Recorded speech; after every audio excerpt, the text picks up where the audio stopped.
रुपया, पैसा, सोना, चांदी, ये सब मोह माया का चक्रव्यूह है। जो इस चक्रव्यूह में चला जाता है फिर वो बाहर नहीं आता। उस चक्रव्यूह को भेदना मालिक की कृपा ही कर सकती है। जिस पर मालिक की कृपा नहीं होती वह चक्रव्यूह में अटका पड़ा रहता है और मोक्ष मुक्ति के मार्ग से दूर चला जाता है। रुपया, पैसा, सोना, चांदी ये भूल भुलैया हैं जिसमें सुख को ढूंढते ढूंढते इंसान अपने आप को खो बैठता है और अपने आप को ढूंढने के लिए जिंदगी के अंत तक उस भूल भुलैया में भटका रहता है। पैसों के पीछे भागने वाला इंसान कभी संतुष्ट नहीं होता। उसके पास 100 होंगे तो उसे 200 रुपये चाहिए होंगे, 200 होंगे तो वो सोचेगा 1000 क्यों नहीं है, और अगर 2000 होंगे तो। लालच सच में बहुत बुरी बला है। पैसों से अपनी तिजोरी भरने वाला इंसान यह भूल जाता है कि उसकी ज़रूरत कितनी है। 100 की है तो भी वो 1000 के पीछे भागता है। वो ये क्यों नहीं सोचता कि पैसा इंसान का उद्धार नहीं कर सकता, मालिक इंसान का उद्धार कर सकता है और करता है। उसे मालिक के पीछे भागना चाहिए, पैसों के पीछे नहीं। पैसों के पीछे भागने का अर्थ है विकारों के पीछे भागना। जो विकारों को दूर रखता है निर्विकार के करीब आता है, मतलब इंसान का उद्धार होना। दुख से दूर मत भागो, दुखों को स्वीकार करते हुए उन्हें दूर करने का उपाय ढूंढो। उपाय करो। दुखों को दूर करने का अर्थ ही है सुखों का स्वागत करना। उलझन जब ज़रूरत से ज़्यादा बढ़ जाती है तो हम बेचैन हो जाते हैं। हमारे लिए दुनिया का एक दरवाज़ा भी जब बंद होता है तो हमारी फिक्र शुरू हो जाती है। जब हमारे अपने हमारी तरफ पीठ कर लेते हैं तो हमें दुख होता है। हम अपने आप को अपमानित मानते हैं। जिंदगी में हमें बहुत से शुभचिंतक मिलते हैं, लेकिन उनसे भी ज़्यादा मिलते हैं अशुभ चिंतक। हमारा बुरा सोचने वाले, हमारा बुरा चाहने वाले, जो हमारी खुशियाँ छीन लेते हैं। हम हर पल यह सोचते रहते हैं कि आखिर हमने उनका क्या बुरा किया है। हमने तो सदा उनके लिए दुआ की है और सदा उन्हें दुआएं दी हैं, तो फिर यह हमें बद्दुआएं क्यों देते हैं। अपनी पुरानी यादों को भूल जाने के लिए हम भूतकाल का गुजरे हुए कल का दरवाज़ा बंद कर सकते हैं। हम वर्तमान में जीते हैं भविष्य पर नज़र रखते हुए, लेकिन जब कोई हमारे भविष्य का भी दरवाज़ा बंद कर देता है तो हमारा ध्यान बिखर जाता है। किसी एक चीज़ पर हमारा ध्यान नहीं रहता। जब हमारा ही अपना कोई हमारे लिए हमारे ही घर का दरवाज़ा बंद कर देता है तो हमारे दिल को गहरी चोट पहुंचती है, और ऐसे जख्म कभी भरते नहीं, क्योंकि तब हमें दिखाई देता है कि हमसे दूर चले जा रहे हैं। हमारे रिश्ते हमारा साथ छोड़ रहे हैं, हमारे नाते टूट रहे हैं, हमारे अपने हमारे लिए पराये हो रहे हैं। इंसान को यह कभी नहीं भूलना चाहिए कि नसीब का लिखा कभी नहीं मिटता, क्योंकि इंसान का नसीब इंसान खुद अपने कर्मों से लिखता है। वो अपने कर्मों के फल भोगता है, अपने कर्मों से प्राप्त भोग भोगता है। इससे किसी का छुटकारा नहीं है, ना साईं बाबा को, ना तुमको, ना किसी भी इंसान को। इसलिए बाबा अपने भक्तों को अपने पास बुला लेते हैं। उनके कर्म अच्छे हों इस पर नज़र रखते हैं, उसे सत्कर्म करने के लिए कहते हैं। किसी को पैसों से दूर रखने की कोशिश करता हूँ तो किसी को पैसों से मदद करने पर ऐतराज़ जता देता हूँ। क्या आग और पानी में दोस्ती हो सकती है? क्या सांप और नेवला एक बिल में रह सकते हैं? क्या बबूल के पेड़ पर आम उग सकते हैं? नहीं ना।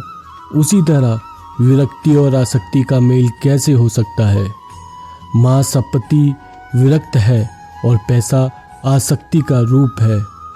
पैसा किसी को भी अपने वश में कर सकता है और बाबा नहीं चाहते कि पैसों की वजह से किसी का अधोपतन हो और उसने अब तक जो भी तपस्या की है वो व्यर्थ हो जाए।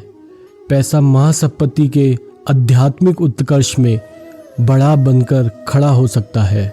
जिंदगी में जो सपने हमने देखे वो कांच की तरह गिरकर टूटकर बिखर रहे हैं। जब ऐसा होता है तो इंसान भी टूटता है, उसका किसी पर विश्वास नहीं रहता। फिर उसका रिश्ता बनता है आंसुओं से, उसका रिश्ता बनता है दुख, दर्द, वेदना, और फिर पुरानी यादें दुखदाई हो जाती हैं।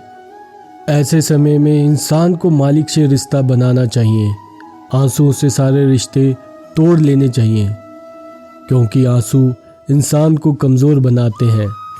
मालिक पर विश्वास करो, उस पर श्रद्धा करो, आस्था रखो, सब्र करो, कल्याण होगा।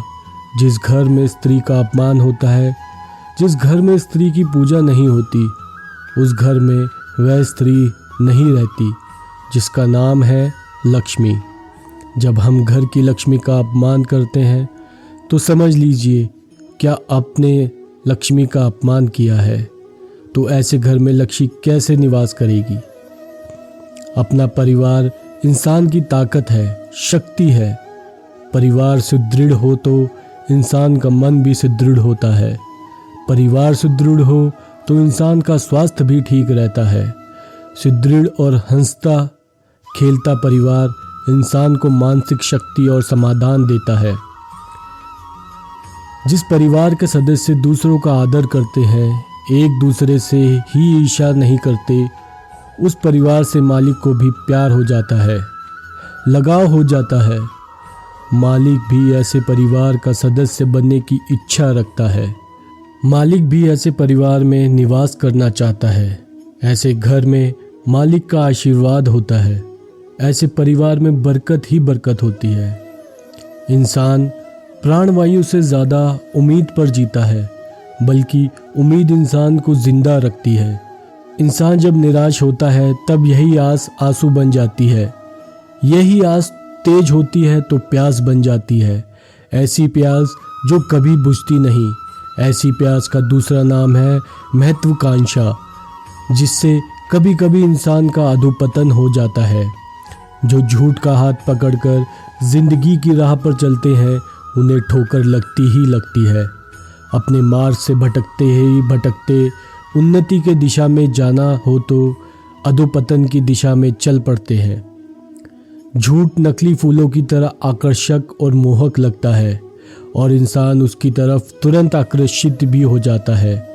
लेकिन जो ज्ञानी होते हैं वे सच का हाथ पकड़कर ही अपनी जिंदगी की राह पर चलते हैं, क्योंकि उस रास्ते पर सच की दिव्य सुगंध उसका साथ देती रहती है। दूसरों की खुशी में अपनी खुशी ढूंढना, दूसरों के गम लेकर उन्हें सुख देना, अपने आंसू छुपाकर दूसरों की होठों पर मुस्कुराहट लाना ही जिंदगी है। हर इंसान यह सब सीख जाता है जब उसका अपना परिवार होता है। सुख दुख का आदान प्रदान इंसान को शादी ही सिखाती है। इंसान को हमेशा अपने आप पर संयम रखना चाहिए। अचानक किसी निर्णय पर नहीं पहुंचना चाहिए।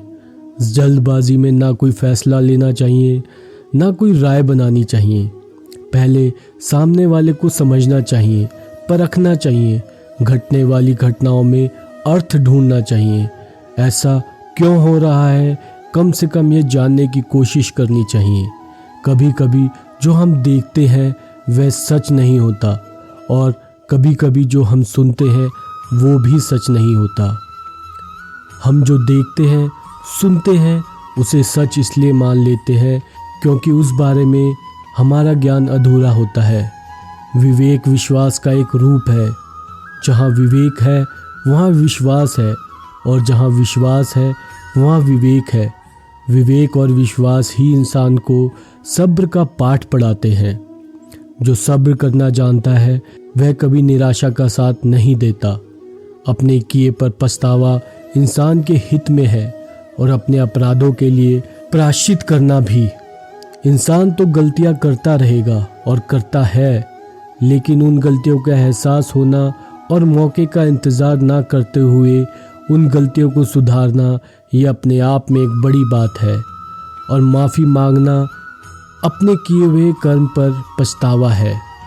जब इंसान के बीच में फासले मिट जाएंगे तब मालिक खुश होगा। आसक्ति फासले बढ़ाती है, भक्ति फासले मिटाती है। इसलिए उस मालिक को कभी मत भुलाओ, मालिक की भक्ति करो और अपने जीवन को, यात्रा को सफल बनाओ। पहली कोशिश में सफलता पाने का भाग्य हर किसी के भाग्य में नहीं होता। कभी किसी को 2 बार कोशिश करनी पड़ती है, तो कभी कभी किसी को 3 बार और कभी किसी को बार बार कोशिश करनी पड़ती है। इसके लिए निराश नहीं होना चाहिए। नाकामी का मुंह देखना पड़ रहा है तो इसलिए धैर्य का साथ छोड़कर जल्दबाजी नहीं करनी चाहिए। इंसान को हमेशा एक बात याद रखनी चाहिए, कोशिश करने वाले की कभी हार नहीं होती। जो कोशिश करता है वो अपनी हार को एक ना एक दिन जीत में बदल ही देता है। अगर कोशिश ही नहीं की जाएगी तो जीत कैसी होगी। मैं आगाह करता हूँ, संकेत करता हूँ और सावधान भी करता हूँ। कौन से रास्ते में कांटे फैले हैं और कौन से रास्ते में फूलों की बरसात, यह भी मैं बताता हूँ। भक्तों को सतर्क करना, भक्तों का मार्गदर्शन करना, यह उनके गुरु होने के नाते मेरा कर्तव्य है। रास्ते में यदि कहीं गड्ढा हो तो भक्तों को उसकी सूचना देना एक गुरु का उत्तरदायित्व है। पैसा इंसान की बुद्धि की हत्या करता है, फिर इंसान को उसका हर अपना पराया लगता है, और पैसा इंसान का सबसे करीबी रिश्तेदार। पैसा ही इंसान को अधोपतन की नींव डालता है, और पैसे के कारण ही जिस मालिक के साथ इंसान को कृतज्ञ होना चाहिए उसके साथ कृतज्ञ हो जाता है। पैसों के चक्रव्यूह में फंसा हुआ इंसान मालिक को भूल जाता है, और जब अधोपतन की आखिरी सीढ़ी उतरकर अपने पतन का दरवाज़ा खुद खोलता है तब उसे मालिक की याद आती है। तब उसे साक्षात्कार होता है कि पैसे की लालच में उसने जितने भी पाप किए हैं उससे मालिक ही उसे मुक्ति दे सकते हैं, पैसा नहीं। धन तो जीने का एक साधन मात्र है, और मालिक का स्मरण जन जन मात्र के चक्र से मुक्ति देने वाला सबसे बड़ा धन। तुम मेरी उपासना करो, मेरा नाम स्मरण करो, तुम्हारे सारे पापों का नाश होगा। सिर्फ साईं साईं बोलोगे तो भी तुम्हारा उद्धार होगा। मैं अपने भक्तों का दास हूँ और भक्ति में ही निवास करता हूँ। मेरी भक्ति करने वाले को कोई हानि नहीं पहुँचा सकता। मेरी पूजा प्रार्थना करने के लिए कोई साधन सामग्री की ज़रूरत नहीं। श्रद्धा और विश्वास से किया हुआ एक नमस्कार भी बहुत है। मेरे इन शब्दों पर विश्वास करो और तुम्हारा कल्याण होगा। आशा करता हूँ आपको ये वीडियो पसंद आया होगा। हमारे साथ रहने के लिए धन्यवाद। अगर ये वीडियो आपको पसंद आया हो तो कृपया लाइक और सब्सक्राइब करना ना भूलें, ताकि आप हमारे नए वीडियो से अपडेट रह सकें। यदि आपके पास कोई सुझाव या प्रश्न है तो कृपया नीचे कमेंट बॉक्स में हमसे साझा करें। हम आपके सवालों का स्वागत करते हैं और उनका उत्तर देने के लिए तैयार हैं। फिर मिलेंगे अगली वीडियो में, तब तक के लिए अलविदा, धन्यवाद। ओम साई राम।